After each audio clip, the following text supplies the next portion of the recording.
The numbers glared at me from my phone screen like an accusation. Zero. Our joint emergency savings account, the one I'd been faithfully building for 3 years, was completely empty. My hands trembled as I refreshed the banking app again, praying it was just a glitch. My name is Natasha, and until this moment, I thought I was living the American dream. Small town Texas girl makes it big in New York City, complete with the fancy apartment, successful husband, and thriving career in international humanitarian law. Funny how quickly dreams can turn to dust. Everything okay, honey? Alex's voice floated from our designer kitchen. I could hear him opening his morning kombucha, probably wearing that smug smile he always had before heading to his investment firm. Just checking our accounts, I said, keeping my voice steady. Did you move our emergency fund somewhere? The pause that followed was a fraction too long. Oh, that? Yeah, I had to use it for a temporary business opportunity. Don't worry, it'll be back with interest in a few weeks. The wooden spoon I was holding snapped in half. I stared at the broken pieces, thinking about my daddy's words the day I left Texas. City folk have different values, Butterfly. Don't let them change yours. A business opportunity, I repeated, my accent thickening like it always did when I was angry. Our entire emergency fund? Alex appeared in the doorway, adjusting his Italian silk tie. Come on, Nat, you know how these things work. High risk, high reward. I couldn't pass it up. You mean like that crypto investment last year? Or the NFT collection that was going to make us millionaires? He waved dismissively. This is different. Trust me. Trust. The word hit me like a slap. I thought about the long nights I'd spent working extra cases to build that fund, while he spent evenings at networking events that always seemed to involve expensive whiskey and designer suits. My phone buzzed. A text from my sister Laura. How's my favorite city slicker? Daddy's asking when you're coming home for a visit. I need to get to work, I said, grabbing my briefcase. We'll talk about this later. Don't make it a big deal, Nat. Alex called after me. You're starting to sound like one of those small-town folk you left behind. I stopped at the door, my hand tightening on the handle. Those small-town folk taught me that a man's word is his bond. Guess that lesson didn't make it past the Holland Tunnel. The spring air hit my face as I stepped onto the street, the familiar cacophony of Manhattan washing over me. My colleague Christine was waiting at our usual coffee spot, her face lighting up when she saw me. You look like you just ate a whole lemon, she said, sliding me my usual order. Spill. I told her about the empty account, watching her expression shift from shock to anger. That's theft, she exclaimed, drawing looks from nearby tables. You need to confront him. Get a lawyer. No. I cut her off, an idea taking shape in my mind. That's not how we handle things where I'm from. What do you mean? I thought about the hidden safe behind the vintage painting in our study, the one Alex didn't know about. The one containing documents that could unravel his carefully constructed world of lies. My daddy always said karma's too slow, I said, stirring my coffee. Sometimes it needs a little push. Christine leaned forward, lowering her voice. Natasha, what are you planning? I smiled, feeling the weight of my wedding ring like a shackle. Let's just say Alex isn't the only one who knows how to play the long game. My phone buzzed again. Another text from Laura. Remember what Mama always said? The best revenge is living well. I typed back, what about the second best revenge? Looking up at the towering skyscrapers, I felt something shift inside me. Alex thought he'd married a simple country girl he could manipulate. He was about to learn that Texas women aren't just pretty faces and sweet tea. We're barbed wire wrapped in silk. First, I told Christine, I need you to help me find a good real estate agent. I think it's time Alex and I downsized. Downsized? She asked, confusion clear on her face. Trust me, I said, the plan crystallizing in my mind. By the time I'm done, Alex will have taught himself the hardest lesson of all. Which is? I stood up, smoothing my skirt. Never underestimate a woman with nothing left to lose and everything to reclaim. Walking to the office, I felt lighter than I had in months. Alex wanted to play games with our future? Fine. But he was about to learn that some country girls know exactly how to play by city rules and win. I spent the next week playing the perfect wife, made Alex's favorite meals, laughed at his jokes, and never once mentioned the empty account.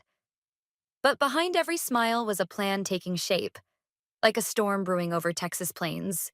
You're scaring me a little, Laura said during our weekly video call. I was in my office, door locked, speaking in hushed tones. This calm version of you isn't natural. Remember when Tommy Peterson stole your horse in high school? You chased him down Main Street with Daddy's shotgun. I've learned subtlety since then, I said, adjusting my webcam. Besides, this isn't about revenge, it's about justice. Laura's eyebrows shot up. Those sound like the same thing with different makeup on. You haven't heard the best part, I continued, leaning closer to the screen. Yesterday, I found receipts in his coat pocket. He's been investing in a gentleman's club downtown. Turns out his business opportunities involve poles and private dances. That son of a... Exactly. I glanced at my office door. But here's where it gets interesting. Remember that safe I had installed when we renovated? The one behind the ugly painting he loves? That's the one. Alex thinks all our important documents are in his office safe, but I've been quietly moving things, deed to the house, insurance policies, everything that matters, into mine. He has no idea it exists. Laura whistled low. Girl, you're playing chess while he's playing checkers. I learned from the best, I said, thinking of our mama's favorite saying, a woman should always have something saved for a rainy day, and men are notorious stormbringers. A knock at my door made me jump. Nat? It was Christine. Got a minute? Call you later, I told Laura, ending the call just as Christine entered. You won't believe what I just heard, Christine said, closing the door behind her. Alex's firm is under investigation. Something about irregular trading patterns. My heart skipped. How do you know? My client works for the SEC. Nothing official yet, but there's smoke. She perched on my desk. Whatever you're planning, you might want to speed it up. I pulled out my phone, showing her the real estate listing I'd been crafting. Already ahead of you. Our neighborhood's hot right now. Houses are selling within days. You really think he'll agree to sell? Oh, he will. I smiled, remembering the carefully planted complaints I'd been making. Especially after I mentioned how much the property taxes have gone up, and how the maintenance is eating into his investment capital. Christine shook her head. You're terrifying, you know that? I'm motivated, I corrected. There's a difference. That evening, I put my plan into motion. Alex was in his home office, probably hiding more financial disasters, when I brought him his favorite whiskey. Rough day? I asked, noting the tension in his shoulders. Market's volatile, he muttered, not looking up from his laptop. Nothing to worry about. I perched on his desk, deliberately knocking over a stack of papers. Oh, I'm so sorry. As I helped him gather them, I caught glimpses of red numbers and urgent notices. You know, I said carefully, I was thinking about what you said regarding investment opportunities. His head snapped up. The house, I continued. It's worth almost double what we paid. With the market this hot, we can't sell, he said quickly. This is our home. I shrugged, standing to leave. Just thinking about all that capital, sitting there doing nothing. But you're right. Probably better to keep paying those rising property taxes. Later that night, I heard him on the phone, speaking in hushed tones about margin calls and extension requests. I lay in bed, staring at the ceiling, fighting the guilt threatening to derail my resolve. My phone lit up with a text from Laura. Still awake? I slipped out to the balcony before calling her. The city lights sparkled below, a stark contrast to the star-filled Texas skies I missed. Having second thoughts? She asked without preamble. He's in trouble, Laura. Real trouble. Part of me wants to stop. Tell him I know everything. And what would Mama say about that? I closed my eyes, hearing Mama's voice clear as day. A man who betrays your trust will do it again. Only bigger next time. You're right, I said. but it's hard playing this role. Remember when that rattler got in the chicken coop? Laura asked. Daddy said sometimes you have to be patient. Let the snake show itself before you strike. I looked through the window at Alex, still hunched over his desk, probably digging himself deeper into whatever hole he'd made. The listing goes live tomorrow, I said. No turning back after that. Good girl, Laura replied. And Natasha? Remember, you're not just doing this for yourself. You're doing it for every woman who ever trusted the wrong man. After hanging up, I touched the cold railing, letting the night air clear my head. Tomorrow, I'd start the endgame. Alex thought he was facing a financial crisis. He had no idea he was facing a Texas tornado in designer heels. The listing went live on a Tuesday. By Wednesday morning, our realtor had scheduled 12 viewings. I watched Alex pace our living room, phone pressed to his ear, his voice getting higher with each call. What do you mean, margin call? He hissed into the phone. I just need 2 more weeks. No, you don't understand. I pretended to focus on my laptop while he unraveled. The SEC investigation Christine mentioned must have been picking up steam. Perfect timing. Honey, I called out sweetly, the first buyers will be here in an hour. Should we hide the whiskey bottles in your office? He ended his call abruptly. I can't deal with this today, Nat. Can't you handle it? Of course, I said, noting how his hands trembled. But you should know. They're offering cash deals. We might need to move fast. His head snapped up. Cash? How much? Well above asking. I pulled up the offers on my phone. Enough to solve a lot of temporary problems. The desperation in his eyes would have broken my heart 2 months ago. Now it just confirmed I was on the right track. Maybe we should consider it, he said, trying to sound casual. The market might not stay this hot. I hid my smile behind my coffee cup. Whatever you think is best, dear. The doorbell rang. Christine, right on schedule. I'd asked her to drop by during the viewings, playing her part perfectly. Oh my God, this place is gorgeous, she gushed, loud enough for Alex to hear. But isn't it a bit much for 2 people? My cousin just sold her place in this neighborhood for a ridiculous amount. Alex emerged from his office, suddenly interested. Really? When? Last week? Christine said. All cash offer, closed in 10 days. They're buying everything in this area.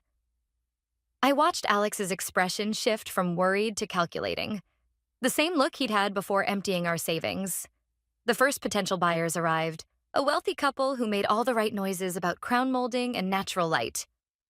I led them through each room, carefully avoiding the study with its hidden safe. The study's being painted, I explained smoothly. But it's lovely. Original hardwood floors, built-in bookshelves. Alex followed us like a shadow, jumping in whenever money was mentioned. We've put a lot into this place. Top of the line everything. After they left, he pulled me aside. They seemed serious. Very, I agreed. Their agent mentioned they could close quickly. How quickly? 2 weeks, maybe less. I touched his arm gently. Alex, is everything okay? You seem tense. He shrugged off my hand. Just busy. If they make a good offer, let's take it. The next viewing brought a developer who talked about turning the building into luxury condos. Alex's eyes lit up at their numbers. Between showings, I slipped into the study, checking the safe behind that hideous painting Alex had insisted on keeping. Everything was still there. Documents, emergency cash, and evidence of his business dealings I'd been quietly collecting. My phone buzzed. A text from Laura. How's the trap coming along? The mouse is circling the cheese, I replied. Christine lingered after the last viewing, waiting until Alex disappeared into his office for another tense phone call. You should see him at work, she whispered. He's terrified. Rumor has it the SEC is looking into everyone at his level. Good, I said, but my voice wavered slightly. Christine grabbed my hand. Having doubts? No, I said firmly. Just remembering something Daddy told me about ranch work. Said the hardest part of putting down a rabid animal isn't pulling the trigger. It's looking in its eyes beforehand. This isn't the same thing, Natasha. Alex made his choices. The study door opened and Alex emerged looking pale. Nat, can we talk about the offers? Christine took her cue to leave. Call me later, she mouthed as she left. I followed Alex to the kitchen where he'd already poured himself a large whiskey. I think we should take the developer's offer, he said. They can close next week. So soon? I widened my eyes. But where would we live? We can rent for a while, invest the profits. He drained his glass. The markets, there are opportunities right now. Like the opportunity that ate our savings? The words slipped out before I could stop them. He froze. What's that supposed to mean? I forced a laugh. Nothing, honey. Just nervous about moving, I guess. Later, in bed, I listened to him toss and turn, probably seeing dollar signs and SEC warnings in his dreams. My phone lit up with one last text from Laura. Remember, the meanest snakes always bite themselves first. I turned toward the window, watching city lights flicker like distant stars. By this time next week, Alex would learn exactly how much his betrayal had cost him. And I'd be gone, leaving nothing but an empty safe and a stack of receipts from his business meetings for the SEC to find. Sometimes karma needs a helping hand, and mine was steady as steel. The developer's offer came in at breakfast. Alex nearly choked on his coffee when he saw the number. They're offering 15% over asking, he said, hands shaking as he held his phone. All cash, 7-day close. I buttered my toast with deliberate slowness. That seems awfully fast. Are you sure about this? We'd be idiots not to take it. He was already typing a response. I'll tell them yes. Don't we need to discuss it first? I kept my voice carefully neutral, watching him squirm. Nat, please, trust me on this one. There it was again. Trust. I bit my tongue until I tasted blood. My phone buzzed, Christine calling. Hey, got a minute? It's about work. In my home office, door locked, Christine didn't waste time. The SEC issued subpoenas this morning, Alex's whole department. My heart raced. When? They're being served today. Whatever you're planning, you need to move fast. I glanced at the calendar on my wall. The closing's in 7 days. I'll be gone in 6. Gone where? Better if you don't know. I lowered my voice. But I need one last favor. Later that afternoon, I met our realtor to sign preliminary paperwork. Alex was too busy to attend, which suited me fine. Each signature brought me closer to freedom. Your husband seemed very eager to close quickly, the realtor commented. He's an eager person, I replied, signing another document. Always chasing the next big thing. Back home, I found Alex in the study, frantically shredding papers. He jumped when I entered.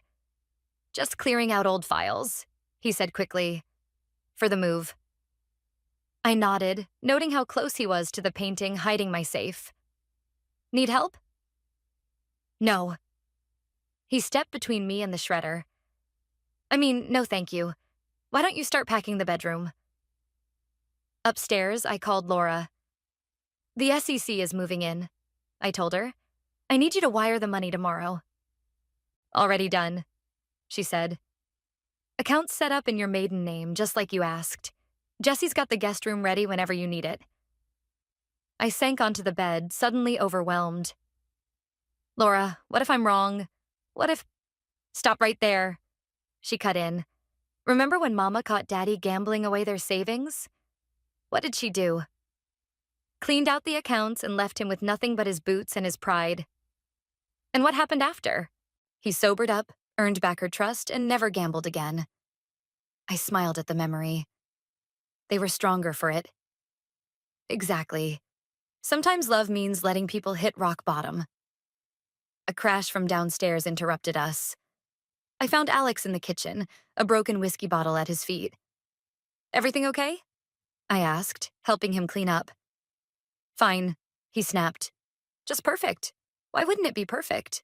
I watched him sweep up glass, his expensive suit stained with liquor.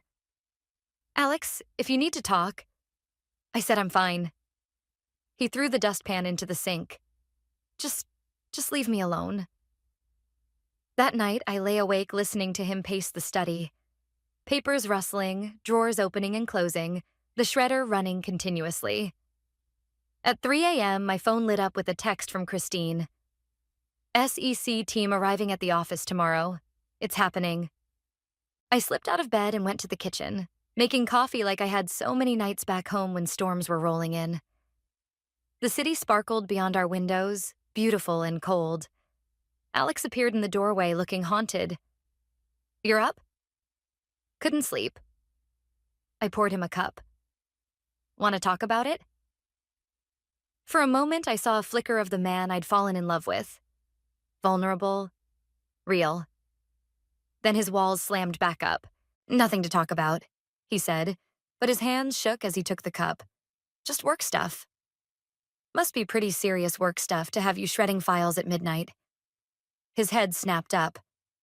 What's that supposed to mean? Nothing. I sipped my coffee. Just making conversation. He stared at me for a long moment. You know something. I know lots of things, Alex. Like how to balance a checkbook, how to keep promises, how to tell when someone's lying to my face. The color drained from his. Nat, get some sleep. I cut him off, setting down my cup. We have a lot of packing to do tomorrow. Back in bed, I watched the sunrise paint Manhattan gold. My phone buzzed one last time. Laura sending a photo of my old room back home, ready and waiting. Jesse says he'll drive up to help you move. She wrote, just say when. I typed back, tell him to be ready. The storm's about to break. Through the wall, I could hear Alex still pacing, still shredding, still trying to outrun his choices. In 6 days, he'd learn what every Texan knows. You can't outrun a tornado. You can only hope you've built your house strong enough to survive it. And I'd built mine out of steel and secrets, ready for whatever came next. The SEC hit Alex's office like a Texas tornado. I watched it unfold through Christine's updates while pretending to pack our bedroom. They're pulling everyone into conference rooms, she texted. Alex looks like he's seen a ghost. My phone rang. Laura. You watching the financial news? Your husband's firm is all over it. Not my husband for much longer, I said, folding another empty box. Jesse's still coming tomorrow. Already on his way. But Natasha, Daddy knows something's up. He's worried. I sat on the edge of our bed, soon to be just his bed. What did you tell him? That his little girl finally learned to stand up for herself. He smiled and said, about damn time. The front door slammed. Alex was home early, very early. Gotta go, I whispered, ending the call. I found him in the kitchen, pouring whiskey with shaking hands. His tie was loose, hair disheveled. Rough day? I asked innocently. He drained his glass. They're investigating everyone, freezing accounts. It's a witch hunt. Sounds serious. I leaned against the counter. Should we be worried about the house closing? The closing's fine, he snapped. Everything's fine, just keep packing. Alex, I said softly, if you need to tell me something. He stared at me for a long moment. What do you know? I know our savings disappeared. I know you've been lying about business meetings. I know— Stop. He gripped the counter. Just stop. You don't understand how things work here. This isn't your small-town Texas world where everything's simple. No, I agreed. Back home, we call stealing what it is. The whiskey glass shattered in his hand. Blood mixed with expensive liquor on our marble countertop. Careful, I said, reaching for a towel. Let me help. Don't touch me. He jerked away. You have no idea what I'm dealing with. Then tell me. Help me understand why our emergency fund had to fund your emergency. His laugh was hollow. You want to understand? Fine. I made some bad calls, borrowed against positions I shouldn't have, then tried to cover it up with other people's money. Happy now? Other people's money, I repeated. Like our savings? It was temporary. He paced the kitchen. I just needed time to turn it around. But now with the SEC. Now what? I pressed. What happens now, Alex? He stopped pacing, something dangerous flickering in his eyes. What did you tell them? Tell who? The SEC. He slammed his hand on the counter. Did you talk to them? Show them something? I stepped back, remembering Daddy's warnings about cornered animals. I haven't talked to anyone, but maybe you should. His phone buzzed, probably his lawyer. He answered without taking his eyes off me. What? No, I understand. Yes, I'll be right there. He ended the call looking suddenly deflated. I have to go. Alex? Don't wait up. After he left, I called Christine. How bad is it? Bad, she said. They're talking criminal charges, multiple counts of fraud. I closed my eyes, fighting unexpected tears. The closing's in 3 days. You sure you want to go through with this? Maybe he needs you now more than ever. He needs consequences more than he needs me. I wiped my eyes. Did you get the documents I sent?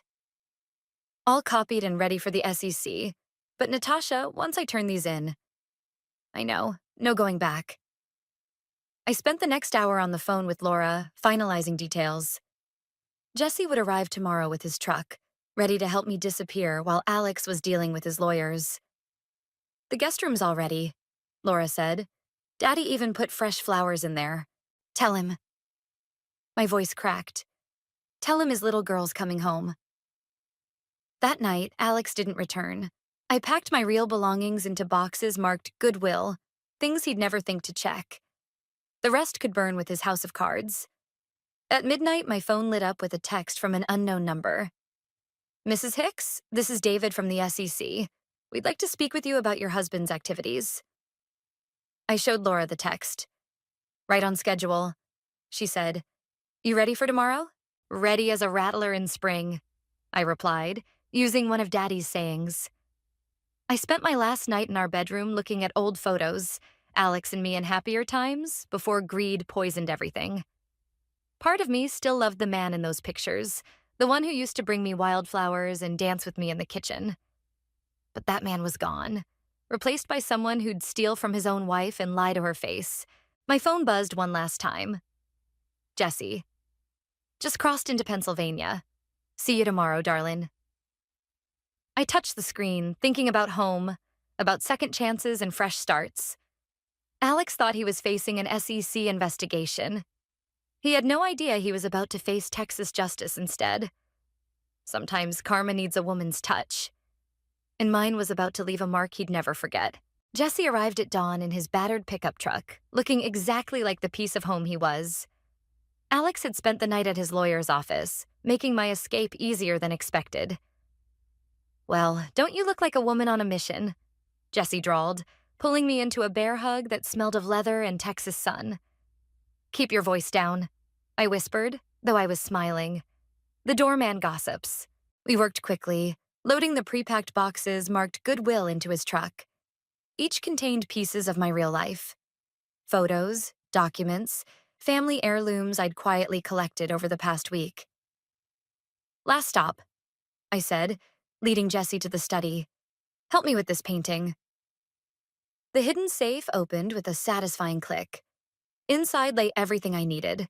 Emergency cash, documents, and a manila envelope fat with evidence of Alex's creative accounting. Damn, Jesse whispered, watching me empty the safe.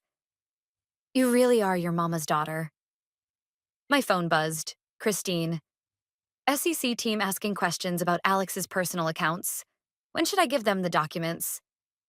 After the closing, I typed back. Let him sign everything first. Jesse helped me replace the painting, slightly crooked, just as Alex always kept it. You sure about this, darling? No going back once we hit the road. I'm sure. I took one last look at the study. The front door opened. Alex's voice carried down the hall. Nat, why is there a truck outside? Jesse and I froze. This wasn't part of the plan. Quick, I whispered, shoving the safe's contents into Jesse's hands. Out the service entrance. I'll handle this. Jesse slipped out just as Alex appeared in the doorway, looking like he'd aged years overnight. "Who was that man?" he demanded. "Jesse, old family friend." I kept my voice casual. "Helping me sort donations before the move." Alex's eyes darted around the room, lingering on the painting. "At 7 in the morning?" "Early bird gets the worm," I said, channeling my mama's breezy tone. "How'd it go with the lawyers?" He loosened his tie, collapsing into his office chair. "They want me to take a deal. Turn evidence against the others." "Others?" "Don't." He held up his hand. "Just don't ask questions you don't want answers to." My phone buzzed again. The realtor. "Closing moved up to 2 p.m. today. Buyers insist." I showed Alex the message. "That's good, right? Faster we close, faster you get the cash." Something shifted in his expression. "What did you just say?" "The closing, it's... No." He stood slowly. "You said you get the cash, not we." My heart raced, but I kept my face neutral. Figure of speech. Like hell it was. He stepped closer. "What are you planning, Natasha?" "Nothing, The SEC questions. The quick sale. That man helping you this morning." His eyes widened. "You're leaving." "Alex, you're leaving and you're taking everything." He lunged for the painting. I backed away as he ripped it from the wall, revealing the safe. His hands shook as he tried the combination. "It won't open," I said quietly. "I changed it last month." He whirled on me. "Open it." "No.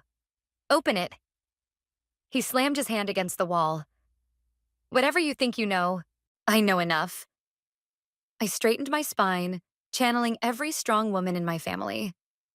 "I know about the strip clubs, the gambling, the fraud. I know you stole our savings to cover your tracks. I know everything, Alex." His face went from red to white. "You turned me in."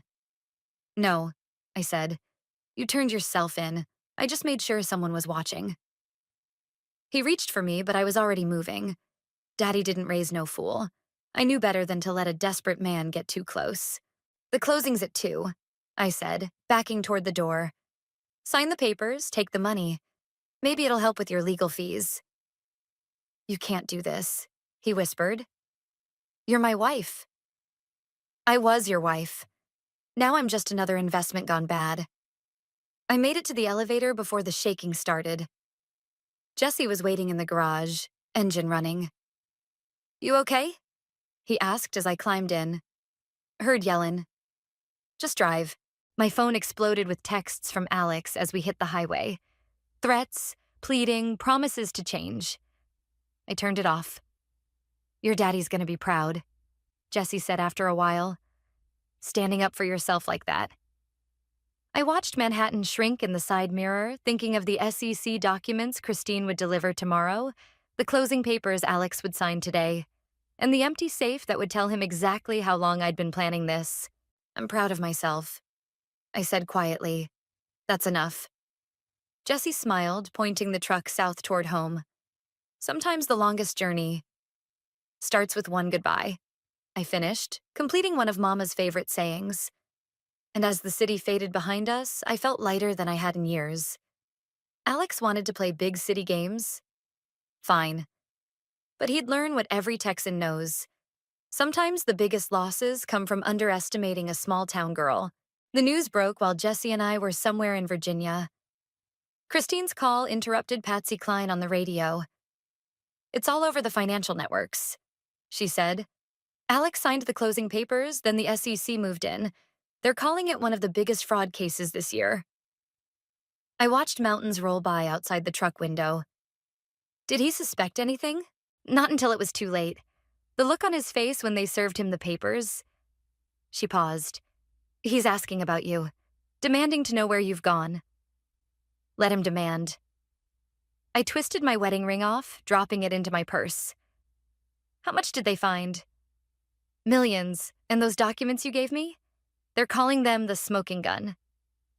Jesse glanced over as I ended the call. "You okay, sugar?" just tired. I leaned back against the seat. Ready to be home? My phone lit up with a text from Alex. You planned this. All of it. The sale, the SEC, everything. You ruined me. I typed back one message. You ruined yourself. I just made sure you couldn't ruin anyone else. Then I blocked his number. Laura called next. You're all over the local news back home. Texas lawyer helps expose Wall Street fraud. Daddy's strutting around town like a rooster in a henhouse. Is he... I swallowed hard. Is he disappointed in me? Girl, are you crazy? He's telling everyone how his daughter took down a criminal without firing a single shot. Says it's smarter than his way would have been. Jesse pulled into a roadside diner somewhere in Tennessee.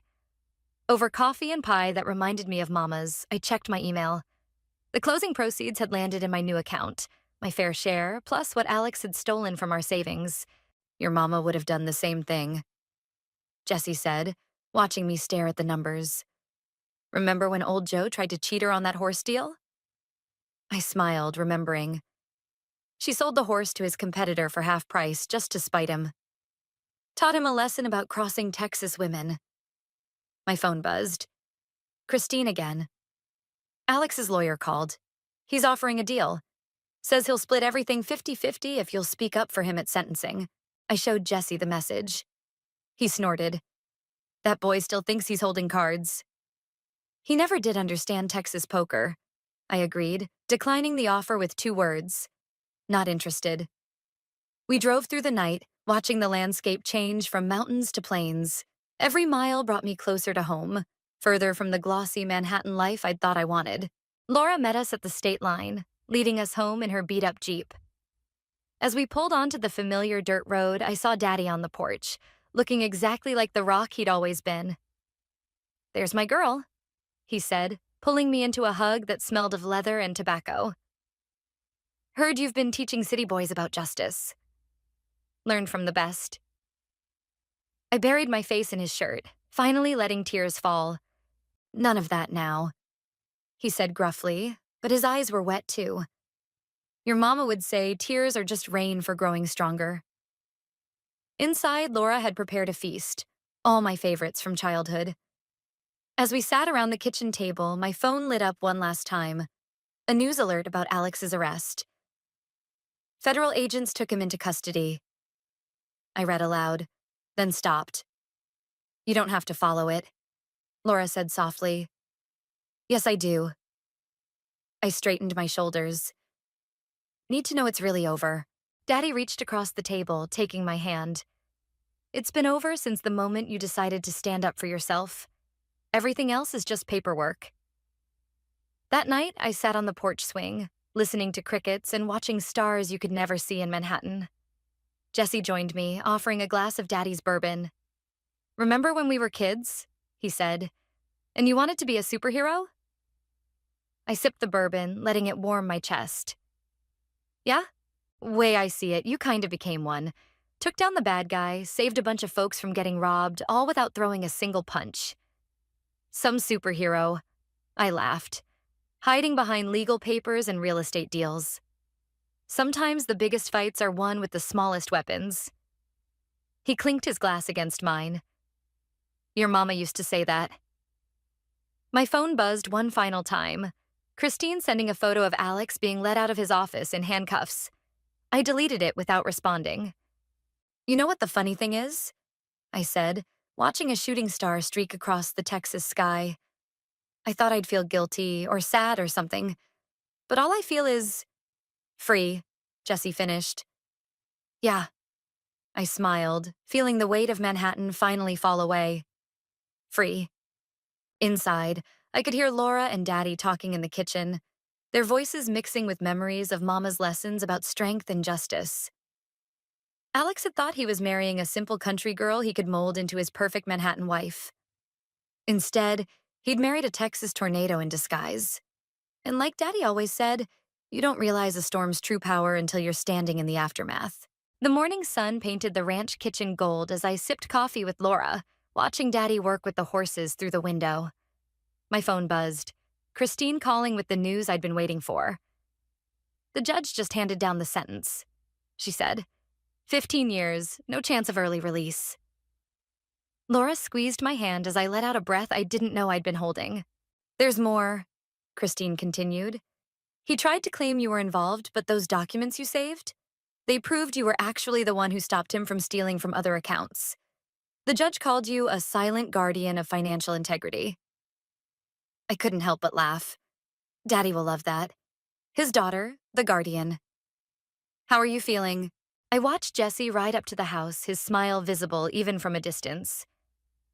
I feel right, like I'm exactly where I'm supposed to be. After hanging up, I joined Jesse on the porch. He handed me a stack of mail, mostly letters from Alex's victims, thanking me for coming forward. Still getting fan mail? He teased. These aren't fans, I said, shuffling through the envelopes. These are people who trusted someone they shouldn't have. Just like I did. Difference is, you did something about it. Laura burst through the screen door, waving her tablet. You're trending again. Someone made a TikTok about your story. They're calling you the Wall Street whistleblower. Lord help me, I groaned, but I was smiling. Daddy joined us, wiping his hands on his jeans. Got a call from the FBI this morning. They want you to consult on similar cases. Said something about needing your unique perspective. I don't know. I started, but Laura cut me off. Girl, stop. You've got a gift for seeing through people's lies. Use it. Your mama would have said the same thing, Daddy added quietly. Jesse leaned against the porch railing. Speaking of gifts, when are you gonna let me take you to dinner? Properly this time, not just diner coffee and pie. Laura squealed while Daddy suddenly became very interested in his boots. Subtle as a bull in a china shop, I said, but my cheeks felt warm.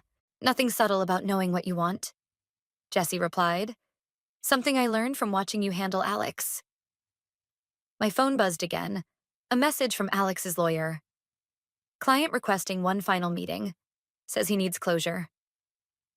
Delete it, Laura advised, reading over my shoulder. Instead, I typed. He had his chance at closure. Now he has 15 years to think about his choices. Goodbye. Jesse whistled low. Remind me never to cross you. Speaking of choices, Daddy interrupted. Pastor Bob asked if you'd speak at the church social, about standing up to corruption and such. I thought about all the small-town girls dreaming of big city lives, just like I had, about how easy it is to lose yourself in someone else's world. I'll do it, I said. But I'm not talking about corruption. I'm talking about remembering who you are, no matter where you end up. Laura hugged me fiercely. That's my sister, always teaching lessons. The afternoon sun turned the pastures golden as we sat on the porch, sharing stories and planning futures. Christine texted updates about Alex's former firm unraveling, but they felt distant now, like news from another world. Got something for you, Jesse said suddenly, pulling a small box from his pocket. My heart jumped until he opened it, revealing a delicate silver pendant. It's a compass, he explained, because you always find your true north, even when the storm's raging. I touched it gently, remembering Mama's words about jewelry, how the best pieces tell stories of their own. Help me put it on? As Jesse fastened the clasp, Laura pretended to gag while Daddy mysteriously needed to check on something in the barn. You know, Jesse said softly, some might say karma did all the work with Alex. I shook my head, touching the compass. Karma needs witnesses willing to speak up. Otherwise, it's just bad luck happening to bad people. And are you done being karma's witness? I looked out over the ranch at the life I'd run from and the truth I'd run back to. At Jesse's patient smile and Laura's knowing grin. At Daddy pretending not to watch from the barn. I'm done being anyone's anything, I said finally. Except maybe what? Maybe yours, if you're asking. His kiss tasted like sunshine and possibility, while Laura's whoop of joy echoed across the pasture. Later, watching the sunset paint Texas skies in colors no Manhattan artist could capture, I thought about choices and consequences, about karma and justice, about the strength it takes to walk away, and the courage it takes to come home. Alex had taught me that some people see love as a weapon. Jesse was teaching me it could be a compass instead, always pointing toward truth. And truth, as any Texas girl knows, is like a stubborn horse. It might buck you off a few times, but it'll always take you where you need to go.